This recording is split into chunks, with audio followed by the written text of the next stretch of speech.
Hi friends, this is DP and you are watching MP study point. दोस्तों, हाल ही में ADB यानी एशियाई डेवलपमेंट बैंक के जो उपाध्यक्ष है उन्होंने नेपाल के प्रधानमंत्री शेर बहादुर देउबा से मुलाकात की है। तो दोस्तों, इस वीडियो में हम देखेंगे कि एडीबी के जो उपाध्यक्ष है उन्होंने नेपाल के प्रधानमंत्री शेर बहादुर देउबा से क्यों मुलाकात की है और फ्यूचर के किस प्रोजेक्ट पर उन्होंने चर्चा की है। इसके अलावा दोस्तों, जो उपाध्यक्ष हैं एडीबी के, उन्होंने नेपाल के कई प्रोजेक्टों की तारीफ भी की है। इस पर भी हम पूरी चर्चा करेंगे। तो दोस्तों, आप वीडियो के लास्ट तक बने रहें। साथ ही अगर आप इस चैनल पर नए हैं तो चैनल को सब्सक्राइब करके बेल नोटिफिकेशन ऑन कर लें ताकि इस प्रकार की प्रत्येक अपडेट आप तक पहुंच के सबसे पहले। तो चलिए शुरू करते हैं आज का इंपॉर्टेंट वीडियो। तो दोस्तों, हाल ही में एशियाई विकास बैंक यानी एडीबी के जो उपाध्यक्ष है शिक्सिन चेन, उन्होंने नेपाल के प्रधानमंत्री शेर बहादुर देउबा से मुलाकात की है और उन्होंने नेपाल के साथ अपनी साझेदारी को और मजबूत करने पर जोर दिया है। इसके अलावा प्रधानमंत्री के साथ अपनी बैठक में श्री चेन ने लैंगिक समानता और सामाजिक समावेशन को बढ़ावा देने, इसके अलावा जलवायु परिवर्तन प्रभावों को संबोधित करते हुए सरकार के सुधारों और बुनियादी ढांचे मानव विकास में निवेश पर ध्यान केंद्रित करते हुए नेपाल का समर्थन जारी रखने के लिए एडीबी की प्रतिबद्धता की पुष्टि की है। इसके अलावा दोस्तों, एडीबी के उपाध्यक्ष ने कहा है कि नेपाल में एडीबी के संचालन सरकार की हरित, लचीला और समावेशी विकास रणनीति के अनुरूप है और हम 2045 तक शुद्ध शून्य जलवायु उत्सर्जन लक्ष्य प्राप्त करने की सरकार की प्रतिबद्धता का समर्थन करते हैं। और दोस्तों, नेपाल सरकार ने जिस तरह से कोविड-19 पर कंट्रोल किया है, जिस प्रकार से नेपाल में वैक्सीनेशन को बढ़ावा दिया है,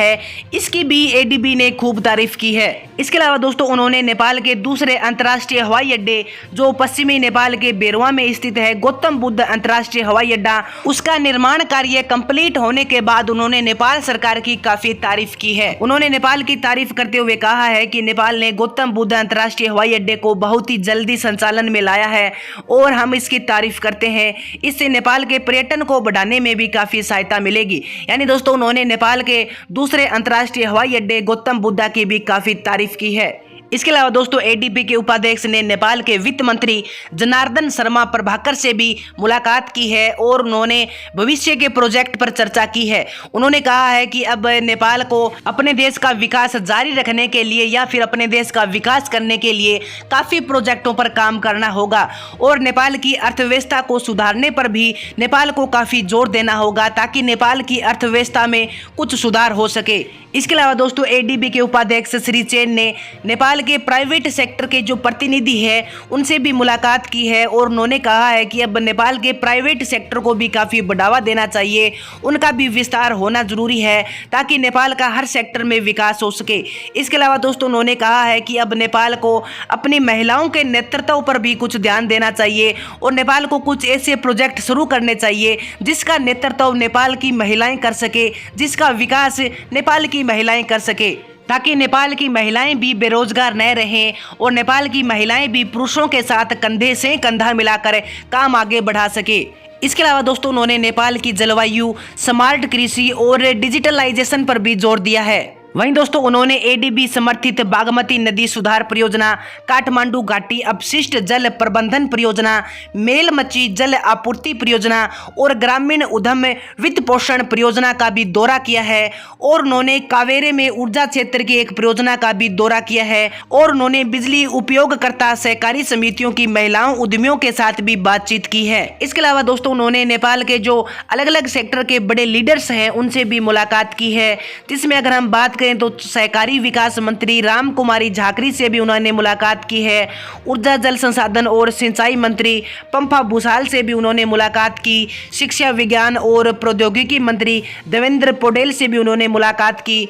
इस प्रकार दोस्तों, उन्होंने नेपाल के अलग अलग फील्ड में जो बड़े अधिकारी हैं उनसे मुलाकात करते हुए नेपाल के विकास पर जोर दिया है और उन्होंने कहा है कि अगर हमें नेपाल का सही प्रकार से विकास करना है तो नेपाल के हर फील्ड को हमें साथ में लेकर चलना होगा, नेपाल के हर फील्ड का हमें विकास करना होगा, तभी जाकर नेपाल हर फील्ड में आगे बढ़ सकेगा। इसके अलावा दोस्तों एडीबी के जो उपाध्यक्ष है उन्होंने नेपाल सरकार से ऐसा वादा किया है कि नेपाल का विकास करने के लिए हर फील्ड में एडीबी उनके साथ खड़ा है, एडीबी उनका समर्थन करता है। इस प्रकार दोस्तों एडीबी के जो उपाध्यक्ष है उन्होंने नेपाल के काफ़ी प्रोजेक्टों की तारीफ भी की है और उन्होंने कहा है कि नेपाल को विकास करने के लिए और भी प्रोजेक्ट शुरू करने होंगे और एडीबी उनका हमेशा से समर्थन करता रहा है और आगे भी उनका समर्थन करता रहेगा। इसके अलावा दोस्तों एडीबी के जो उपाध्यक्ष है उनकी एक बात पर्सनली मुझे काफ़ी पसंद आई है। उन्होंने कहा है कि अगर हमें नेपाल का विकास करना है तो नेपाल को हर फील्ड में आगे बढ़ना होगा, चाहे वो प्राइवेट सेक्टर का फील्ड हो या फिर सरकारी फील्ड हो, नेपाल को हर फील्ड में आगे बढ़ना चाहिए, तभी जाकर नेपाल का सही से विकास हो सकेगा। तो दोस्तों एडीबी ने नेपाल को जो राय दी है या फिर नेपाल की जिस प्रकार तारीफ की है, इस बारे में आपकी क्या राय है, आप मुझे कमेंट सेक्शन में अपने विचार बता सकते हैं। तो दोस्तों आज की वीडियो में इतना ही। अगर ये वीडियो आपको पसंद आए तो इसे जरूर शेयर करें और अगर आप चैनल पर नए हैं तो चैनल को भी जरूर सब्सक्राइब कर लें ताकि इस प्रकार की प्रत्येक अपडेट आप तक पहुंच के सबसे पहले।